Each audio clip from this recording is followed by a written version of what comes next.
Bonjour à tous, le Barça a vécu une année 2021-2022 assez spéciale. L'ère Xavi avait bien débuté, mais au final, 0 trophées ont été récoltés par les Barcelonais. Néanmoins, les supporters catalans ont retrouvé le sourire avec le mercato incroyable qui a été réalisé par les Blaugrana. Bien évidemment, juste avant qu'on commence avec cette vidéo, je t'invite franchement à t'abonner, à liker et à commenter, c'est gratuit en plus de ça et on va directement commencer. Écoutez, dans cette vidéo, je vais tout simplement vous proposer un 11 pour cette équipe barcelonaise pour aborder cette saison 2022-2023 comme il se doit. Voilà, il y a beaucoup de recrues dans ce 11 bien évidemment parce qu'il y a un mercato qui a été incroyable du côté du Barça. Du coup, on va voir tout ça ensemble. Avant ce 11, ce qu'il y a à noter pour cette équipe barcelonaise, c'est qu'elle a effectué un très bon mercato parce qu'elle s'est renforcée là où il y avait des faiblesses dans son équipe, c'est-à-dire en défense par exemple avec Christensen et Koundé. Du coup, sans plus attendre, on va commencer au poste de gardien et là je pense que comme chaque année du côté du Barça, il n'y a pas vraiment de concurrence pour lui. Ter Stegen, j'ai décidé de le mettre à ce poste-là tout simplement parce que voilà, ça fait plusieurs années qu'il est au Barça, qu'il continue de tenir la baraque avec cette équipe, qu'il sort toujours des arrêts toujours aussi talentueux. Peut-être qu'il a baissé au niveau de son niveau, mais ça n'empêche pas que c'est quand même un gardien qui est convenable pour une équipe comme le Barça. Ter Stegen au goal, ça suffit, il va clairement faire son taf, comme chaque année. Maintenant, on continue avec la défense qui sera une défense à 4 et donc au poste de défenseur droit, c'est pas un défenseur droit à la base, mais je décide de le mettre à ce poste. Araujo, l'Uruguayen, écoutez, joueur très costaud, très fort et très rapide. Franchement, il possède beaucoup de qualités et il est très prometteur. Franchement, dans plusieurs années, ce serait pas choquant que ce soit un des meilleurs à son poste parce que ça l'est actuellement. Mais en tout cas, voilà, faut qu'il continue d'offrir des performances comme il offre actuellement. Voilà, il y a eu cette bagarre avec Rudiger lors du Classico. D'ailleurs, lors du Classico, il a vraiment fait ses preuves parce qu'il a sorti une très bonne performance avec cette équipe barcelonaise. Maintenant, il va falloir qu'il dure parce que c'est bien de sortir des bonnes performances.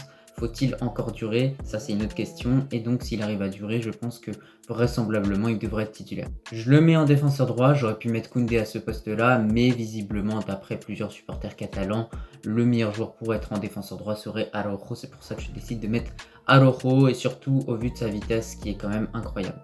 De l'autre côté, en latéral gauche, j'ai décidé de mettre Jordi Alba. Écoutez, c'est un ancien dans cette équipe barcelonaise, il en faut dans l'expérience. Du coup, c'est pour ça que je mets Jordi Alba. Écoutez, c'est un joueur qui fait des passes décisives, qui est énormément actif sur son couloir gauche, défensivement, offensivement, un peu plus offensivement, on va se le dire très clairement. Il est moins solide défensivement, mais quand même, c'est un joueur qui tient la baraque depuis plusieurs années, comparé à Gérard Piqué, qui a des hauts et des bas. Lui, Jordi Alba, c'est plutôt constant et c'est plutôt un joueur qui offre de performances convenables pour un joueur du Barça. Il me fait vraiment penser à Ter Stegen parce que c'est des joueurs, ça fait plusieurs années qu'ils sont au Barça, mais au final, leur performance baisse un petit peu, mais ça reste quand même constant et c'est des joueurs qui offrent toujours des performances convenables dans l'ensemble. Pour la charnière centrale, on commence avec une recrue, Christensen, le Danois tout simplement, qui n'a pas vécu sa meilleure saison du côté de Chelsea parce qu'il n'était pas tout le temps aligné. Voilà, c'est compliqué quand tu as des Rudiger, des Thiago Silva d'être titulaire à Chelsea, mais là du coup il aura du temps de jeu, ça c'est sûr, très clairement, parce qu'au Barça, ils sont pas du tout les meilleurs défenseurs du monde. Eric Garcia, c'est pas le meilleur, donc je pense que vraisemblablement Christensen devrait être titulaire. Donc voilà, c'est un bon défenseur qui va vraiment offrir de bonnes performances et qui a encore une marge de progression à acquérir pour être à son meilleur niveau.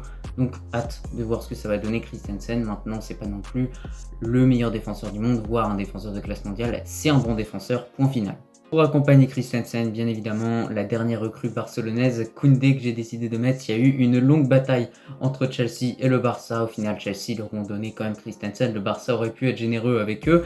Mais au final, non. Ils prennent quand même Koundé, ils le volent à Chelsea. Et du coup, ça fait que vraiment, cette charnière Christensen-Koundé, ça forme une charnière qui est très solide et surtout deux défenseurs qui peuvent être vraiment complémentaires ensemble. Koundé, c'est un joueur qui a beaucoup de qualités, qui va vite, qui est solide et qui n'est pas forcément le défenseur le plus grand du monde, mais qui est quand même très costaud et très solide.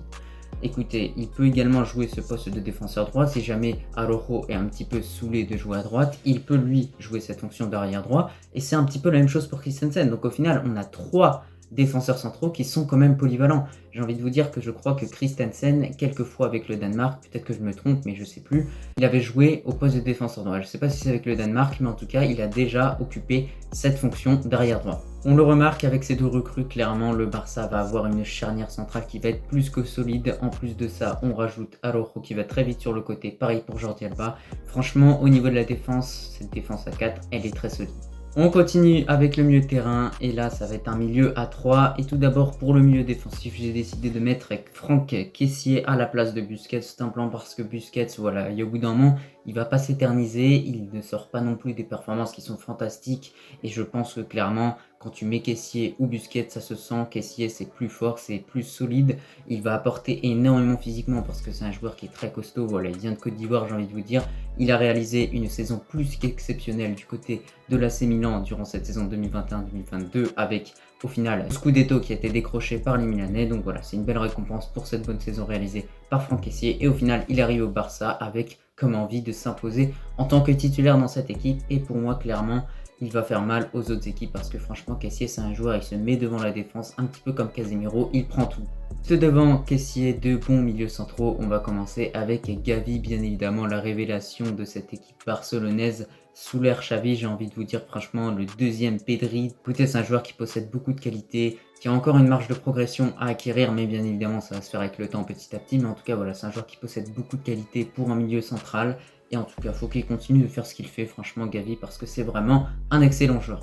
Et pour accompagner Kessié et Gavi, bien évidemment, Pedri, et bah écoutez, ça fait plusieurs années qu'il est au Barça, franchement, il continue de nous époustoufler ce joueur-là, franchement, avec des magnifiques frappes. Ça y est, là maintenant, il commence à marquer des buts, faire des passes décisives et à régaler tout le monde très clairement en Liga. Donc faut qu'il continue de faire ce qu'il fait, j'ai envie de vous dire, c'est un petit peu la même chose que pour Gavi, mais c'est vraiment un joueur clé dans cette équipe du Barça, et en tout cas, il est très précieux. On a également vu sur certaines publications qu'il a gagné physiquement, c'est peut-être la seule chose qui lui manquait au vu de toutes les qualités qu'il a. Peut-être qu'il en a enfin fini avec ce manque qu'il avait physiquement, donc voilà, il s'est un petit peu renforcé, c'est pas mal. Même chose pour Ansu Fati, et donc voilà, Pedri va être prêt pour cette saison 2022-2023. Pour finir ce milieu de terrain, petite note à ajouter quand même, parce qu'en ce moment, au moment où je te tourne cette vidéo, il y a une grosse rumeur qui tourne comme quoi Bernardo Silva pourrait rejoindre le Barça. Donc je préfère te le dire, peut-être que ça va se faire, peut-être que ça va pas se faire, moi je sais pas, en tout cas au moment où je te tourne cette vidéo, peut-être que ce sera officiel quand tu la regarderas.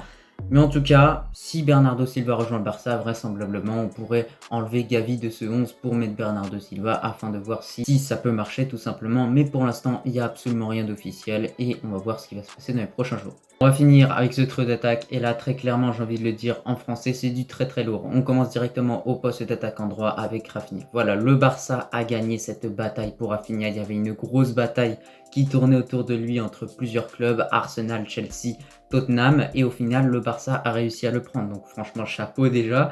Mais en plus de ça, Rafinha a l'air d'avoir trouvé des automatismes déjà avec certains joueurs dans le Barça, voilà, ça a l'air de bien combiner. Il a marqué un superbe but lors du Classico, une lucarne du gauche très clairement imparable pour n'importe quel gardien.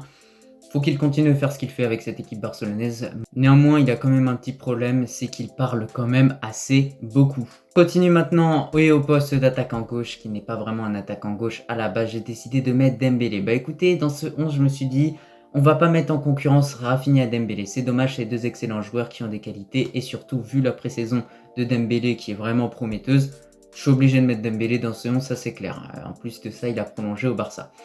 Néanmoins, il y en a qui vont me dire qu'il faudrait mettre Ansu Fati. Voilà, c'est une option, c'est soit Dembélé, soit Ansu Fati. Moi, je préfère mettre Ousmane Dembélé, tout simplement parce qu'il a fait ses preuves durant la pré-saison et durant la dernière saison avec cette équipe du Barça, avec notamment beaucoup de passes décisives. Donc, il va bien pouvoir servir Rafinha et Lewandowski sur le front de l'attaque. Et justement, on finit au poste de buteur avec Lewandowski. Bah écoutez, c'est le plus gros transfert que le Barça a pu réaliser durant ce mercato, parce que franchement, Lewandowski, quand on connaît sa qualité, a notamment déjà marqué son premier but au bout de 3 minutes contre les Pumas au Camp Nou. Donc voilà, franchement, ça va le mettre en confiance. Il a également lâché une magnifique passe décisive pour un joueur, je sais plus qui c'est.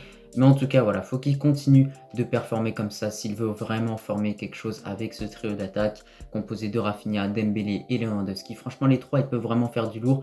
Ils sont complémentaires parce que voilà, il y a de la vitesse, il y a du dribble et il y a de la finition, tout ce qu'il faut pour former une bonne attaque. Bon bah écoutez, quand on regarde ce 11 de façon globale, on remarque vraiment il n'y a quasiment aucun point faible. Peut-être au poste de latéral gauche, au final le Barça pourrait peut-être se pencher sur Marcos Alonso, ça reste à voir, mais pour l'instant c'est Jordi Alba et pour moi il va faire le taf.